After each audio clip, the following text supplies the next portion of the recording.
এই যে বাইকে উঠটা বসে রয়েছে মিম, ওই নামতাছে না। এই নামবো না কেন? আজকে আমি বাইকের থেকে নামবো না। নামবা না কেন? নামবা না? কারণ তুমি আমার 5-6 মাস আগে বলছো যে তুমি আমাকে এই যে বাইক চালানো শিখাবা, কিন্তু এখন তুমি আমাকে শিখাইতেছো না। তো তুমি তো বাইক চালাইতে পারবা না তো। কি বলছো আমি পারবো না? হ্যাঁ দেখো যে তুমি এরকম একটা বাইক তুমি চালাইতে পারবে একা তুমি? হ্যাঁ দেখো আমি চালাই কিভাবে। হ্যাঁ, এই যে বাইক চালাইবে দেখেন, উইঠা বসে রয়েছে বাইক চালাইবে, বাইকে থেকে নামতাছে না। গাইস ওরা আরো 5 মাস আগে বলছিলাম আরে বাইক চালানো শিখাবো। আপনারা কমেন্টস করে জানান, বলেন এইগুলা বাইক দেখে বাইক চালানো শেখানো যায়?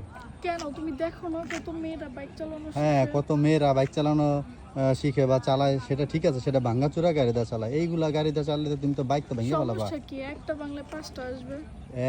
একটা ভাঙলে 5টা আসবে? হ্যাঁ, কারণ আল্লাহ, আমি 10টা না 5টা না একটা মাত্র বউ তোমার। 10টা না 5টা না একটা মাত্র বউ, চিন্তা করেন। হুম। একটা ভাঙলে বলে 5টা আসবে বলে, চিন্তা দেখছেন?